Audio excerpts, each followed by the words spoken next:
Sweet.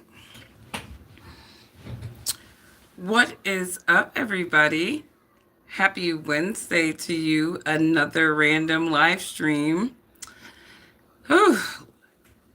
I'm telling you, the world is interesting. The world is a very interesting place. Um,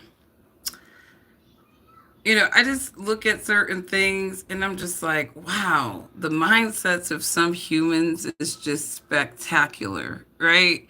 I there was recently a local Detroit rapper named Dank DeMoss. She was an oversized rapper who got into a little uncomfortable situation with either an Uber or Lyft driver. He refused to allow her to ride in his car because obviously she looked like she exceeded the cargo limit. And I happened to see this young lady on the Breakfast Club recently, and I saw the interview, and she seems like a very sweet person. And I have to say that she seems like an organically sweet person. Um, but obviously, this girl has mental illness. This girl, whole presentation screams mental illness. Her mindset screams mental illness. And again, she compared her plight with those of the LGBTQ, but it's really a bird to the feather there where you have individuals who have disassociations from who they are, and hang on for 1 second because they're upstairs. But it's a disassociation from who they are and kind of how, and kind of what they really are. So this woman is clearly 600 pounds, and she says to herself, I don't see myself as fat, right? And she kept saying that in her interview. Matter of fact, she couldn't even say the fat word. She was calling it the F word. And the Breakfast Club had to sort of get it out of her. Like, what do you mean? Like, what is the F word? And obviously it was fat. So I say this to say she seemed like a really sweet person, but the mental illness of some of these people is real. And we got to start seeing these people for really what they are. These are mentally ill people. And I'm not trying to say that to be insulting. It's just fact and reality. And we got to stop lying to people. There back in the day, certain things were classified as mental illness, and somehow we have decided to normalize them in society, and that's the first problem. What's going on, chat? Let me get over into the chat so I can say what's up to everybody. But I looked at this girl's interview on the Breakfast Club, and I'm like, wow, this young lady has mental illness. There is no way that this young lady is, speaking like this, where they were talking about, like, the way that she dressed. Let me tell you something. If I had the confidence that some of these women have coming going out in these streets, I would be unstoppable. Okay? Let me tell you something. If I operated with the same mindset that some of these women operate, like, I feel like I would be unstoppable, right? I mean, this woman is wearing outfits that I would not dare to wear them. I'm a woman over 40. I feel like women need to at some point in their life carry themselves with a lot more grace than some of that. But this girl is running around with her ass out, her rolls out, and then I decided to listen to her music today. And she's talking about come over and give me that, you know what I mean? And round and round and round. And I'm just sitting up here like, I just don't have the mindset like a lot of these women have. So it's just, there's certain ways that I approach a man, conversations that I have with a man. It's just not on that type of freaky slick shit. I don't like, that's the conversation I would have for the man that is my husband, right? I will be slick talking your ass all day. But I'm not just about to be slick talking some random dude like that. And a lot of these women do that. I can't tell anybody what to do. But she's talking about round and you really want this and don't leave me and all this stuff. And I'm sitting up there like, you are damn near 600 pounds, honey. Like, who's going round and round for real? Who's even gonna find the gold mine with all of that? That is a lot of, like, you will turn a man into a miner. Like, he's playing Minecraft, just trying to get in there to go round and round. But again, a lot of women have the boldness, the mindset to say things that I would not have the boldness and mindset to say.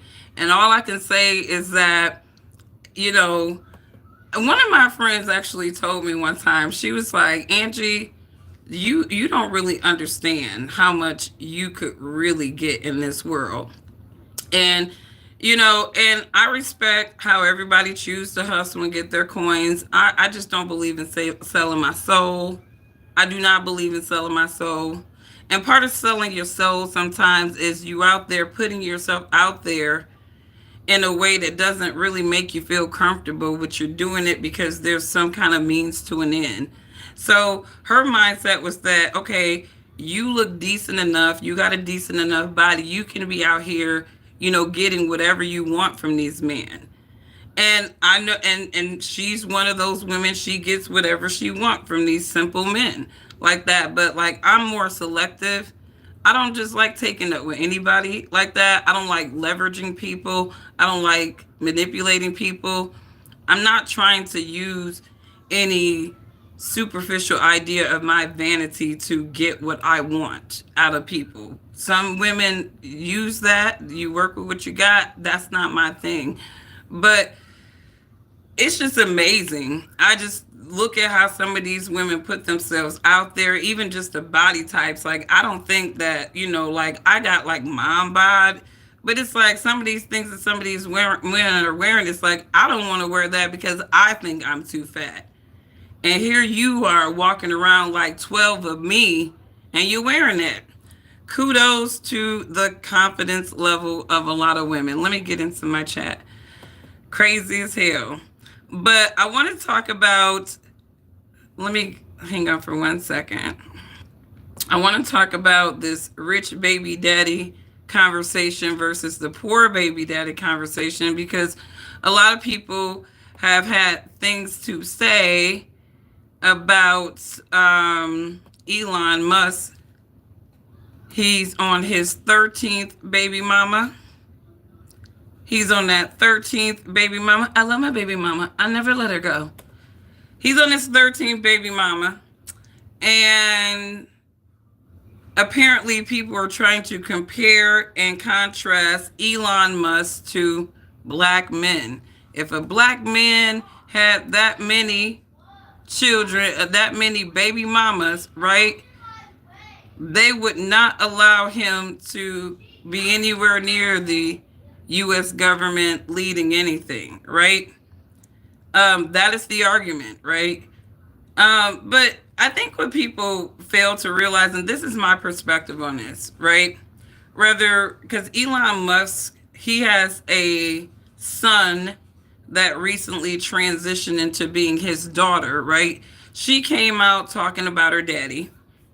I don't know why this is taking so long on YouTube, but she came out talking about her daddy, talking about he's a deadbeat dad and how he was neglecting towards her allegedly. And that can mean a many of things, right? Because you're talking about these kids who are not poor kids. Their father is Elon Musk. He's one of the world's richest men. So regardless, I think the difference between a rich deadbeat dad and a poor deadbeat dad really boils down to finances, right? Both are going to be emotionally neglected by that parent who is prioritizing other things ahead of them, right? But at least the poor children who has the I'm sorry, at least the rich children who have the rich father who's a deadbeat, they're still going to have financial stabilities and opportunities. And a lot of people may say, well, having a parent there guiding you is way more important than just the financial stability. That is subjective to anybody. But I would love to get people's opinion, because when I hear people talk about even Nick Cannon and Future, I'm more like this. If these brothers can actually take care of these children that they are having with all of these women, great. I don't agree with just spreading your seed all over the place.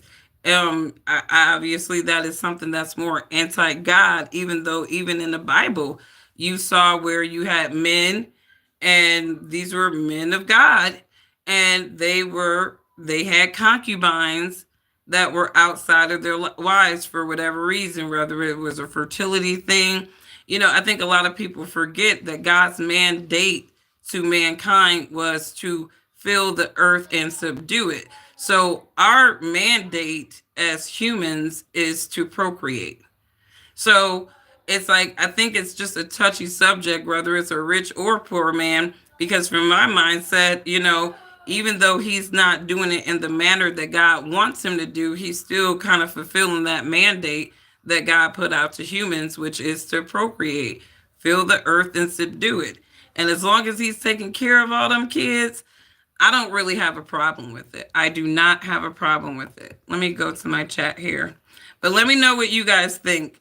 Is there even a conversation of comparison when we're talking about an Elon Musk having 13 baby mamas and some dude from the street, where I don't care what color he is, right?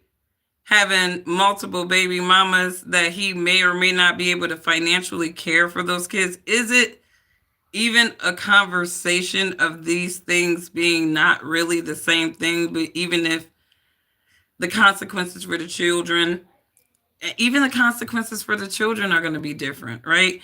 The only thing that these kids are going to have in common is if the deadbeat parent, that feeling of neglect from the deadbeat parent, right?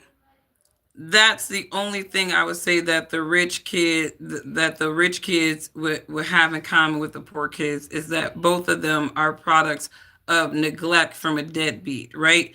But at least the rich kids can say, well, my dad was never there.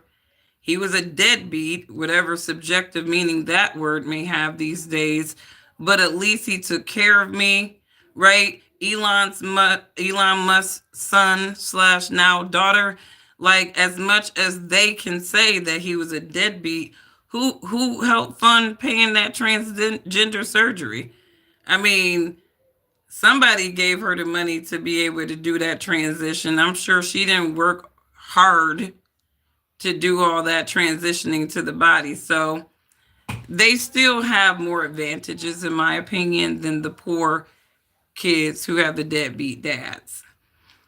What's going on, Tim? Rosa, I see you. I see you. Let me get into the chat. Now I can see you guys. What's going on, Olivia?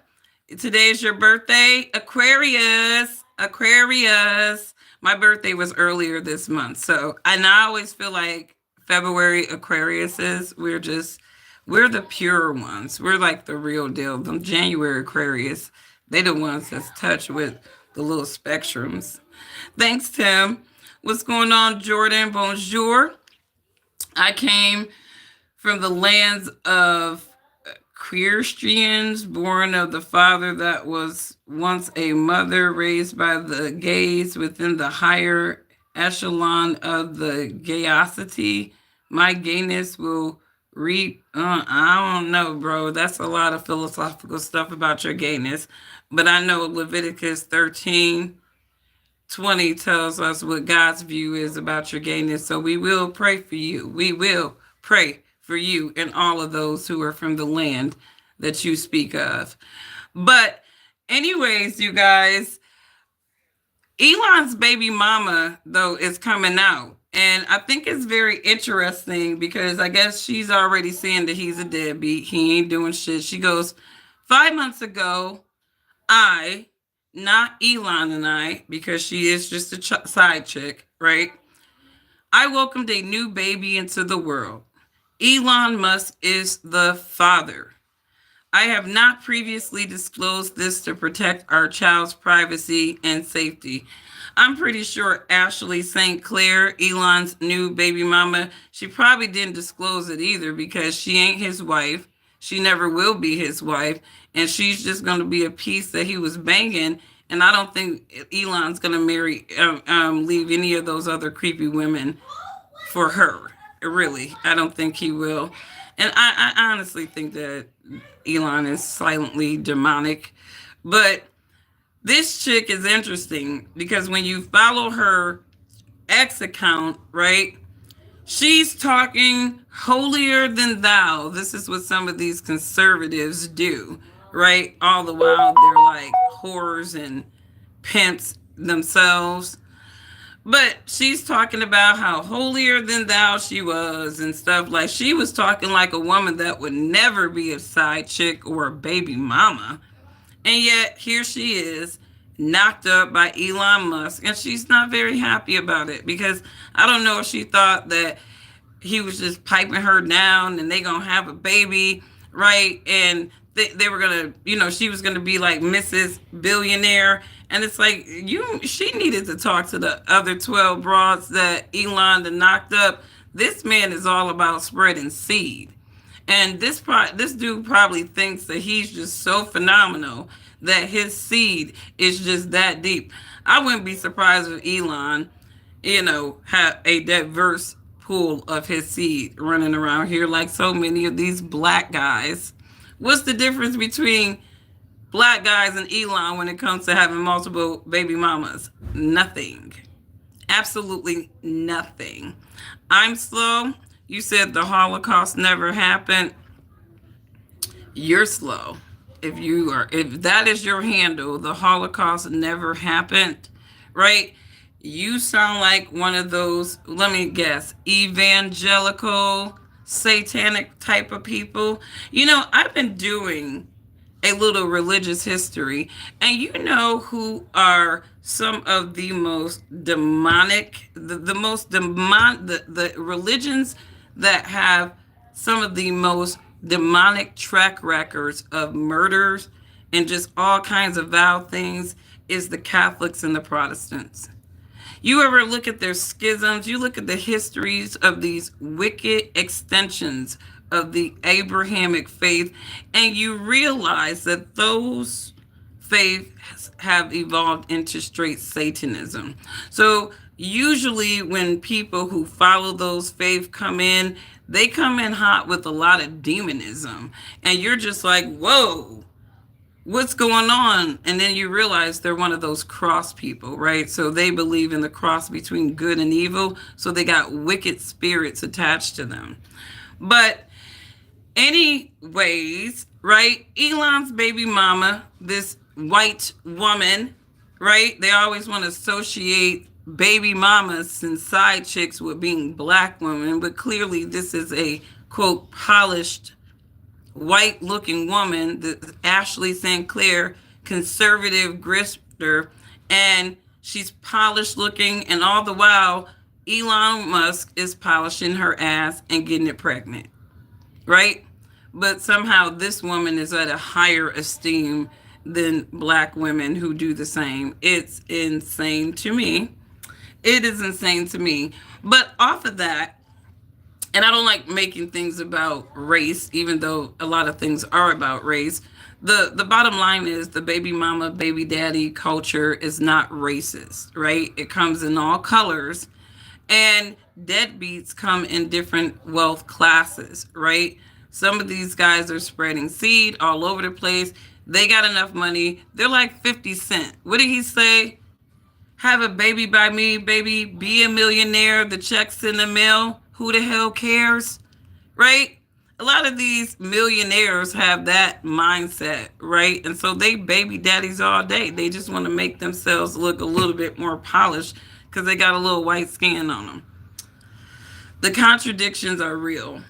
But off that, speaking of just unplanned families, though, and just people who should not have children, I've been following this story about a woman out in Pontiac, Michigan.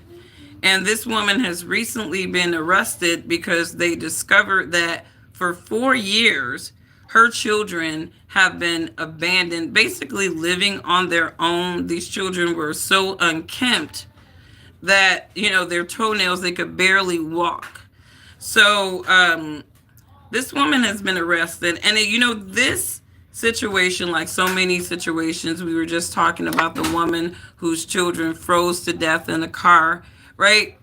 A lot of this is, people do not, when people come from different economic situations, they don't process the consequences of their actions, right? Again, I talk about that cycles of behavior in the poverty line, and that poverty line is beyond black, right? Because the same behaviors, if you read any of Thomas Sowell's books, when he talks about the black rednecks and the white liberals, there is a huge parallel between the psychology of a lot of these people, these urban blacks, and these rural whites. The behaviors, the cycles of poverty, they're very much similar. The only thing about American media is they don't care about the rural white. They don't want to project the rural white because obviously that level of disenfranchisement is supposed to be confined to black, and that would kind of hurt their white supremacy arguments, right? So, but that is just to say that you see these cycles of horrible things across all race groups in the United States, but it goes back to a scripture with this particular case. I'm reminded of 2 Timothy 3:1-5, where let's read that together. If y'all not about the word, you can check out. But 2 Timothy 3:1-5, it's one of those scriptures that I always like to read because it just reminds me about the mental disposition of humans during the last days. And, a lot of times people don't realize that the Bible is telling us what we are going to be dealing with, what types of people we're going to be dealing with in the conclusion of the system of things. Oops, let me go back here. I guess I did that wrong.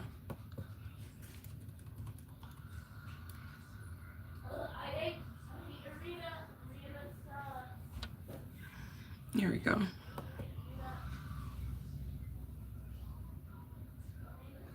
And let me tee that up. We'll read it from the NIV. But I read this scripture quite a bit because it helps me to really just comprehend sometimes the radical things that I'm seeing in some of the news reports. So 2 Timothy 3:1-5, but mark this, there will be terrible times in the last days. And a lot of people will argue, well, these things have always happened on earth, whoop-de-whoop-de-whoop. I always say there's nothing new under the sun. But, Timothy is talking about there will come a time on the earth where things would just be completely unbelievable. It wouldn't be isolated, and it would be really on a granular scale that we see these things, right? People will be lovers of themselves. We've always had that. Lovers of money, boastful, proud, abusive, disobedient to their parents, ungrateful, unholy, without love, unforgiving, slanderous, without self-control, brutal, not lovers of God, of good, treacherous, rash, conceited, lovers of pleasure rather than lovers of God, having a form of godly devotion but denying the power. Have nothing to do with such people. And there is a reason why we are reminded of these characteristics of humans, because they're only going to go from bad to worse. And so when we see a woman who has carried a child in her womb, to term, right? Having a bond that typically, I remember when I was pregnant with all of my kids, sometimes I would just be chilling, listening to some music or whatnot, and then they'll just start like moving, and they're just, it's just such a, it's a very interesting experience where you were just laying down and it's like some alien stuff because you can actually see your whole belly just kind of, the little baby just floating and all that weird stuff. It's weird, but it's a bond that, I can't explain it until you are there. And even the father when they first see the child, some good men, I would say, it's just, weakness comes upon them when you have a child, right? And there's this fear that comes upon you when you have a child because it's not about you anymore, right? It's not about you. Like you have something that relies on you just for survival for a very long duration of its early life.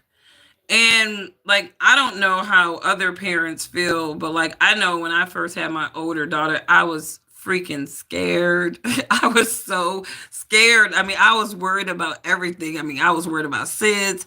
I couldn't sleep, and even down to, you would have family members who are in their best interest. Oh, I'll take the baby off of you. Let me keep the baby. It's like, no, no, I don't want to do that.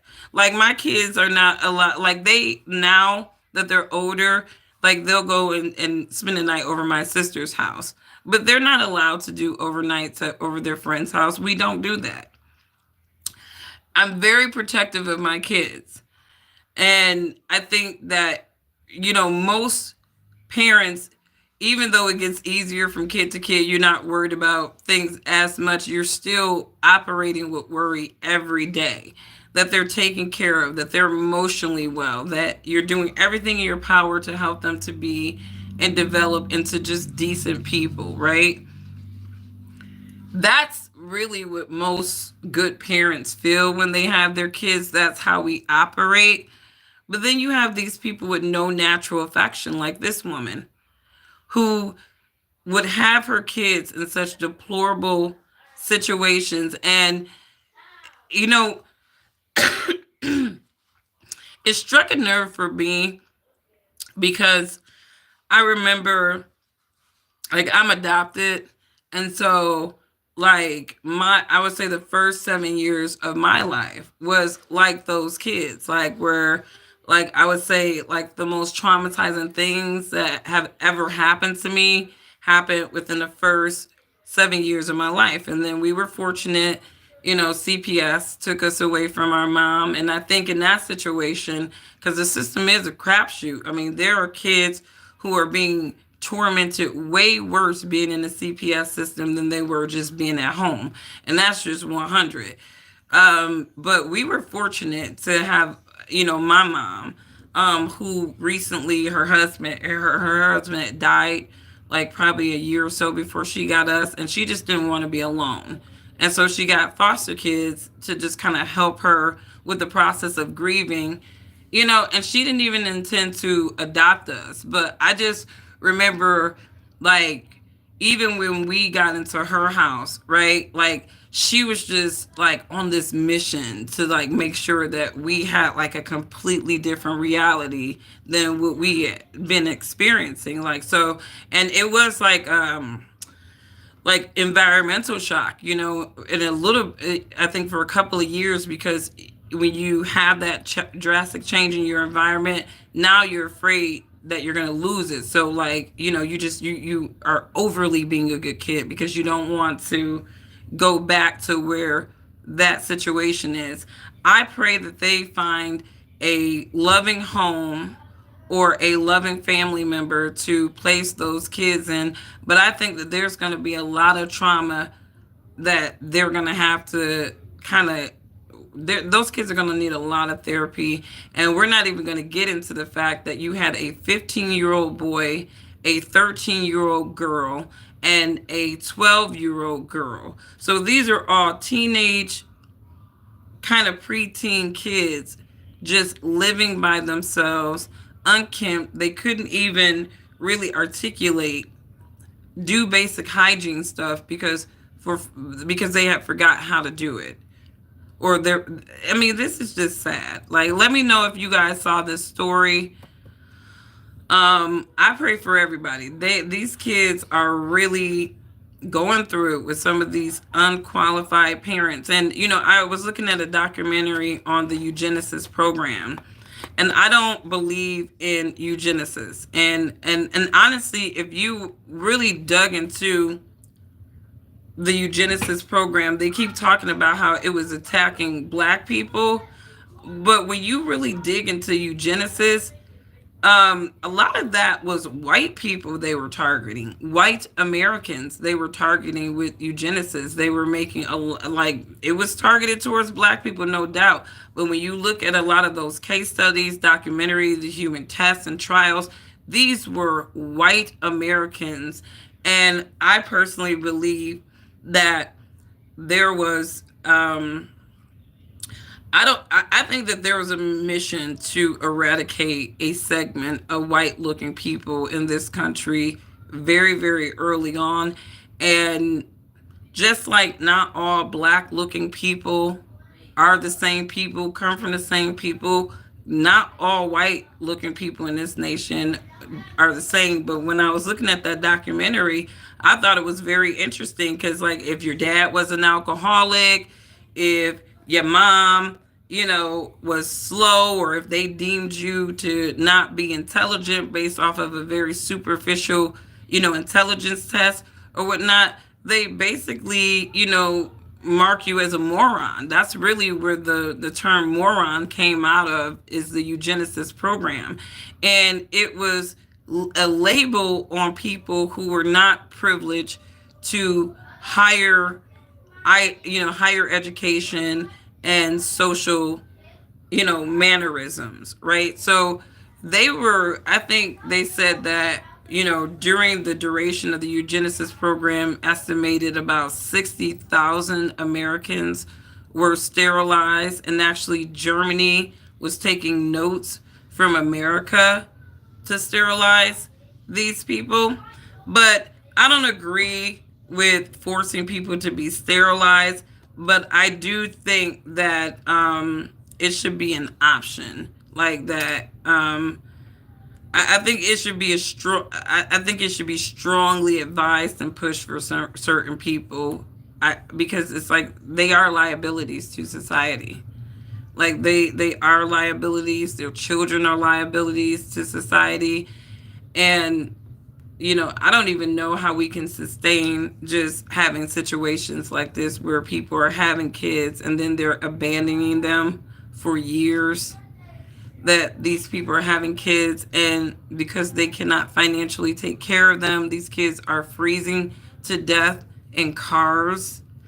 I mean, we got to do something to mitigate the problem, because free will is actually hurting society. And again, God gave us all free will, right? But I wish some people would really just exercise their free will, be about yourself. You ain't going to take care of those kids. So just put yourself in a position where you will never, ever have kids, you know? And that's a touchy subject, but that's kind of where I'm at. There are certain people, they shouldn't have kids, right? They should have, the opportunity to go in and sterilize themselves voluntarily. Like, we really shouldn't have people like you in society, especially if you're a liberal. The liberals are loving, like, I'm going to go sterilize myself. And you look at a lot of these women and it's like, good, good call. We don't need your seed in society, emotional wrecks. We don't need any more of those in society. So I am all for liberal women voluntarily sterilizing themselves, and even the ignorant conservative ones. You can kind of help society too and sterilize yourself as well. But, that is just to say, I feel bad for these people. I pray for these people. I pray for Elon. I don't pray for Elon Musk's new baby mama. This bitch knows that baby gonna be taken care of. You ain't gonna have the man. You ain't gonna have the penis, but you gonna have some paychecks. So at the end of the day, you still getting one of the P's, one of the major P's, right?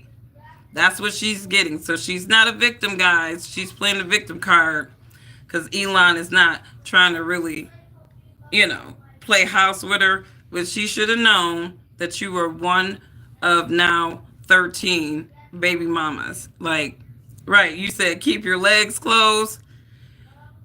Keep your legs, but that's the problem though. That's the hardest part is we got all of these human liabilities running around here because people can't keep their legs closed. It's like the music is telling them to open their legs. And you listen to some of these songs and they talk about I don't have sex with no condom on and they just promoting that. Like like not only are you promoting, irresponsible sex, but you're also promoting unprotected sex.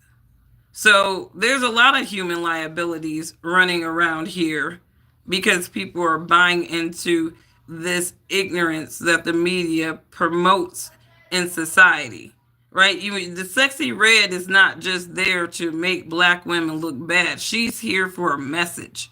Right? She's here to foster a mindset among women. Right? That's what she is ultimately existing for. She's beyond just making black women look bad. And that's just word 100 with that one. But we gonna pray for these people out here in these streets. We are gonna pray for these people. The last thing is, you guys know who follow my channel. I'm a small YouTuber. I mind my business. I feel like you don't really realize how much business you have until you mind your own. Stay in your lane. These are the golden rules in life. It's just respect other people. But sometimes I'll see these YouTubers, I'll catch different YouTube channels. And the one thing I will be just perplexed about is how the hell do people really find what this person is saying as valuable? And maybe somebody out there is questioning that about my channel. I don't know. But, Tasha K is a popular YouTuber. And I guess Kendra G is also a popular YouTuber. And Kendra G, I guess she does the whole singles and dating shows. She has these women on the show, and she always have these viral moments of, a lot of times she's pulling the Kevin Samuels, right? She took notes from Kevin Samuels. So she'll have like these kind of touched, sad looking women on, and they'll be on there talking about I want a millionaire guy and I want this, and they'll have a tall order for the guy that they want, but then these women really are not as tall of an order as they are seeking in these men. And so Kendra tends to highlight some of these women who just have way too much expectation about, from some ideal of a man. And I've seen Kendra's show before. I've seen clips of it. I've never seen it all the way.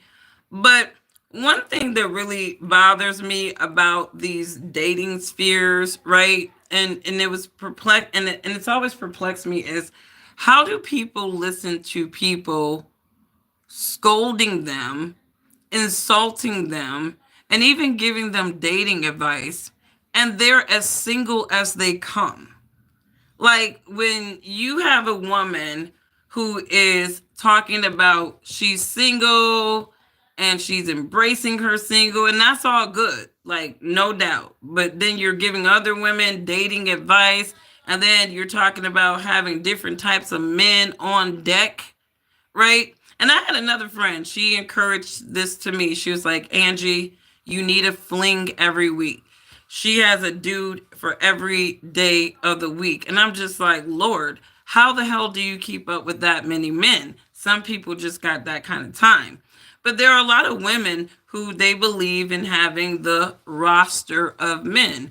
This is basically penis that they can cycle out, right? Because some of these men that they're dealing with are hoes by nature, right? So they're dealing with multiple women at a time too. These women are actually in these arrangements with these men, knowing that you're going to be my human dildo for the evening and I'm going to be your blow up doll for the evening. And then we're both going to go about our business doing whatever we want to do. And I just think that that is a very unsafe mentality to have. And I'm going to go back to what I was talking about with fornication is. There's a reason why God tells us not to fornicate, because the plight for the fornicator in Satan's world is terrible, because you're going to either have some kids that you didn't want, You're going to suffer the financial burden of having some kids that you didn't want if you choose to at least be responsible. You're going to get a disease, right? Or you could just suffer a lot of shame because honestly, a lot of people are kiss and tell these days. So the people aren't getting chopped and screwed in silence. A lot of these people are bragging about who they're banging because they're trying to make some other chick jealous that they're banging the same dude, right? But I say this to say that, I would not take dating advice from someone who is not successful in dating, right?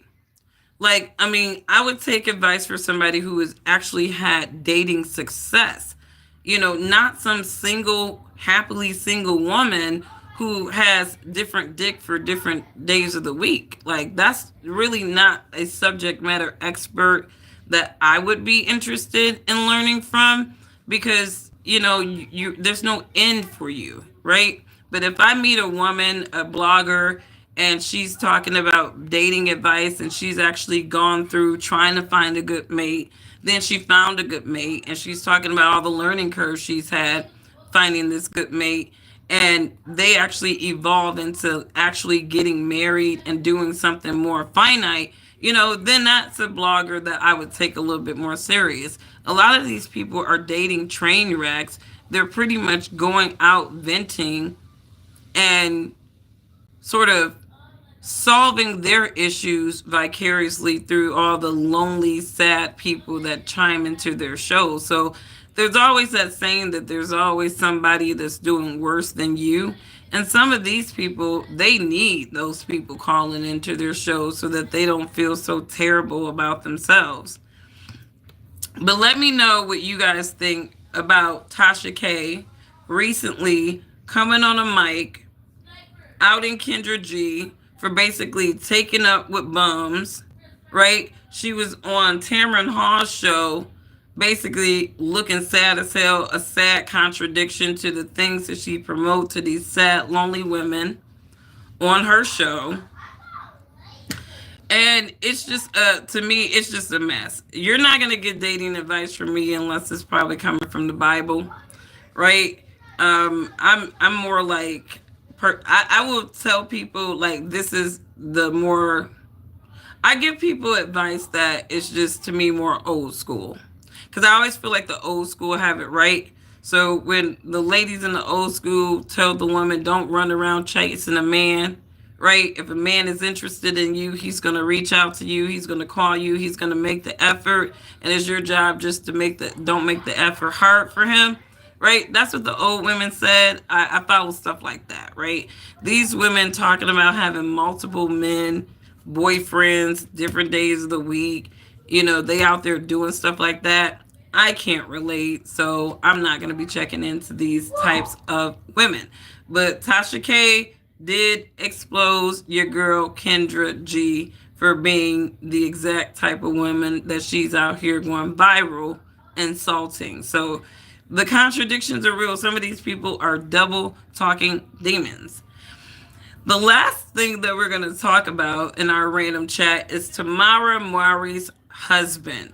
Now, he has recently come under fire because obviously with the Trump administration making a lot of cuts, he offered some opinions about his thoughts on the SNAP EBT program. Now, in his mind, he never liked the fact that people could buy unhealthy foods with SNAP EBT, right? You go to the grocery store, right? And you're filling up your cart, you're going to use your bridge cart.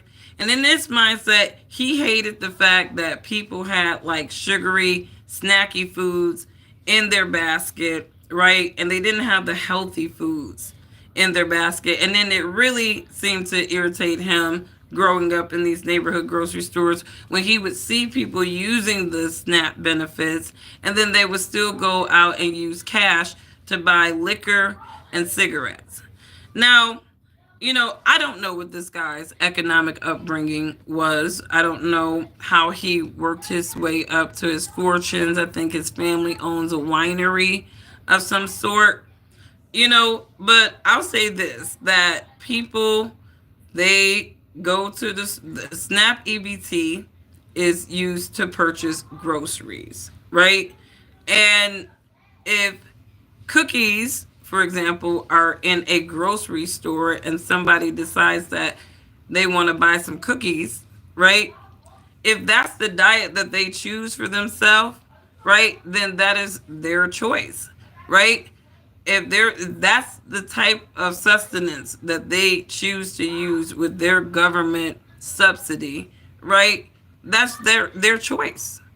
It's not really up for anybody else to tell them what they should be buying, what they should be eating with their government subsidy. And I don't believe that, I'm pretty sure you can't buy cigarettes or alcohol with SNAP EBT. And my whole thing is, yes, those are expensive habits, right? But at the same time, some people, they like to have a little drink. Maybe they smoke cigarettes and that's the way that they diffuse. Regardless, I mean, I'm not sure if telling people that you can't buy snacks with your EBT card um, is something that's going to fly well with those people who receive it. Um, and I also don't, and even though I understand his points, because I get where he's coming from, because it does bother me when I go into, and I don't really go into a lot of SNAP EBT grocery store because we don't have a lot of those in my area, but there are some. And I will say that when I look in a lot of those people's carts, I don't see it full of fruits and vegetables. I don't see it full of fruits and vegetables. And I have kind of thought about, like, damn, you're going to give those kids some kind of nutrients from nature, or, I see a lot of processed foods, right? And those foods aren't classified as junk food. Those foods are classified as groceries. So let me know what you guys think. Is this coming from an out of touch white guy, rich white guy? Or does he have a point that, these government benefits should not be paying for unhealthy foods? And then if some of the foods that he's saying are unhealthy, the government benefits should not be paying for, then I think that opens up the question, why are they in the grocery store to begin with? If these foods are so unhealthy, why are they even options in the grocery store to begin with? So I don't think that he should be attacking the SNAP program. I really think that he should be attacking whoever is allowing a lot of this garbage to be put into the U.S. grocery stores, because I love to remind people that there are things that are on our shelves that are banned in other countries. Our government will allow us to consume things that governments in other countries have said are not consumable for their people. So so to me, I feel like, the SNAP benefit is a benefit that helps people to attain food, right? And if they want to buy a bunch of beef jerky and a bunch of trail mix and a couple of 2 liters of pops, and that's what they think is food, even though that's not my food choice, right? That's still, I feel like, something that should not be regulated under this program. And if those things are just so unhealthy, they shouldn't be in the grocery store in the first damn place. That's just me. Let me get to the chat. What's going on, chat? I see you guys. What's up, Denise? Is it Denise? I see you. I see you. CRM, I see you. High fructose corn syrup already subsided through massive federal corn subsidies. So, I mean, that's what it is. It's like, these people are trying to get the most food for their buck, right? That's what they're doing. And groceries have gone up so high. It's like, unfortunately, the healthier foods are way more expensive than the unhealthier foods, in my opinion. And that's how they design it. So when a lot of these people who don't really have some high nutritional competency is using their SNAP benefits, right?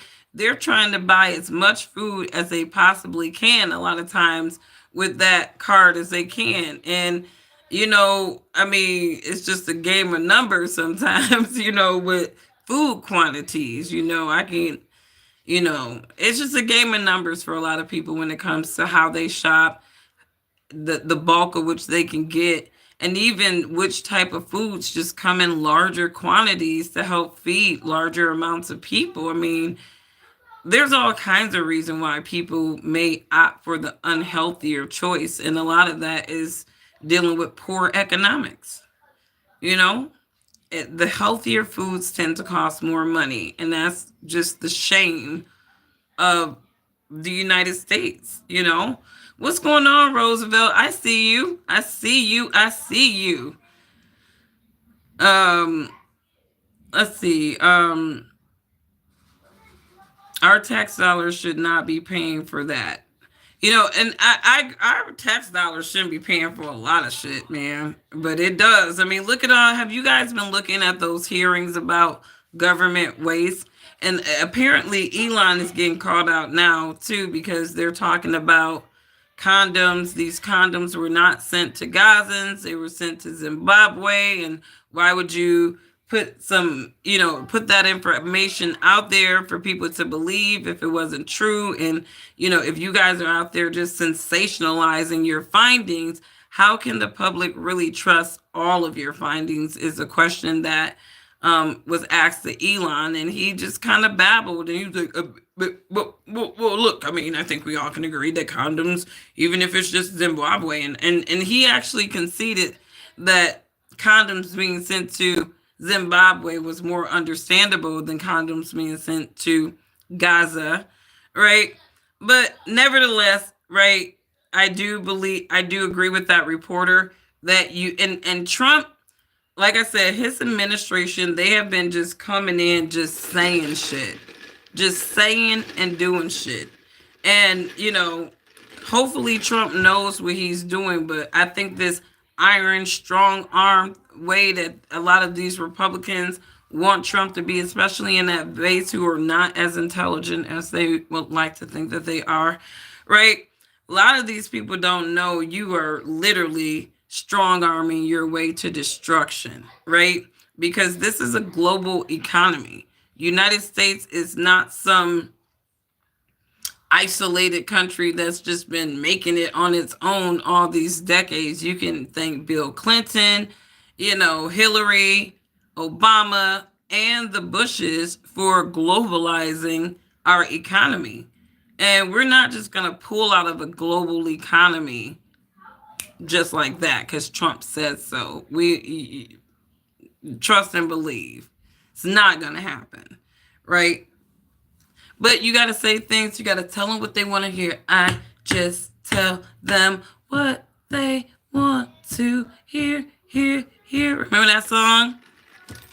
That's what Trump out here doing to these people. Ooh, boy, I like you, and I really want to be with you. Psych. That's what Trump out there doing. So we gonna pray, and we gonna see what Trump is gonna do. But I think a lot of these people, they don't really understand how global economy and the global markets work. And before you look at my black ass skin and summarize that I am a black woman, yes, I understand how the global economy works. I have to. It's part of my sector. Yes. So that is just to say that a lot of people really don't understand how a lot of this works. And so they don't really understand why Trump just can't be out there saying shit and punking people with tariffs. You have to leverage tariffs in a very meticulous way. And you can't just come out swinging with threats. That was the stupidest shit that I've seen him come out just doing. And people thought that was so slick. They were so slick. Like, do you understand that other nations around this world have learned to hedge themselves against any type of sanctions or tariffs that the United States can put on them because they got BRICS, right? They got BRICS nations over there. And just like we don't, and that's like you have this base of Americans who are, who are touting it's not Russia's right to tell Ukraine who they can be allies with and who they can be friends with, right? That was that rhetoric, right?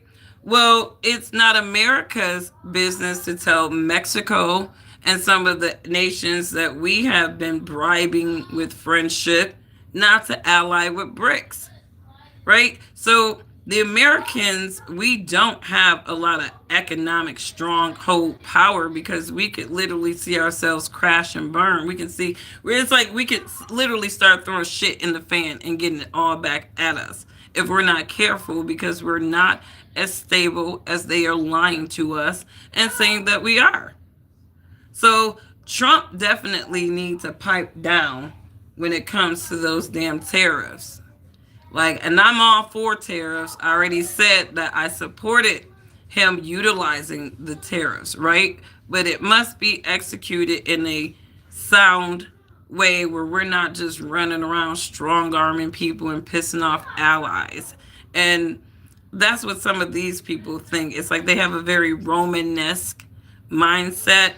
And it's like even Rome fell. So let's not just, and you got jarheads in the Republican Party too who are thinking like this, and it's like big dummies. They're gonna be the collapse of this nation. Uh,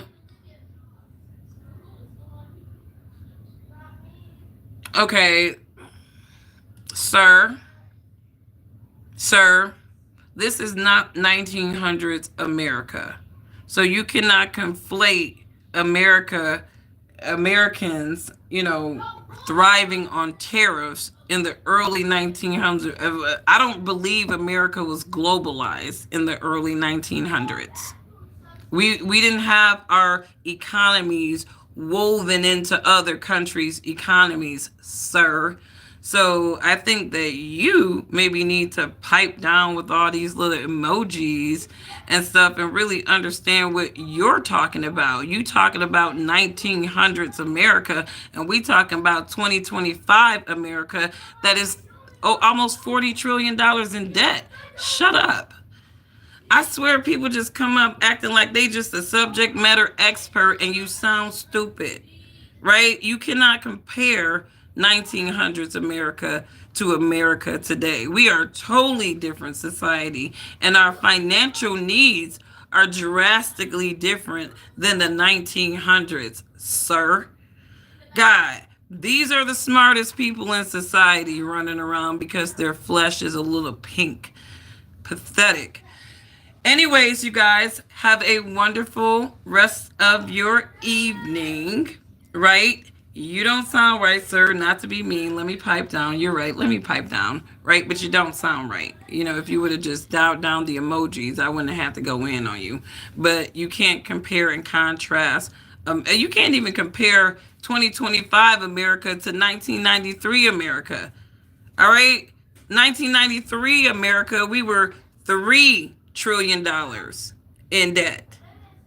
We're almost 40 trillion. There is no comparison. All the tariffs in the world is not about to get us out of the debt hole that we are in anytime fast. The United States is going to have to imperialize a shit ton of other nations with decent GDPs and some good natural resources to be able to get that deficit down. But even still, our children and grandchildren will be paying for it unless we are able to successfully subdue, let's just say, Russia. And that's not going to happen. That'll be the end of the world before the United States subdue Russia. We will be going nuclear. But Anyways, you guys, you have a wonderful rest of your day. Keep your prayers up. Keep your prayers up. You said I'm also racist.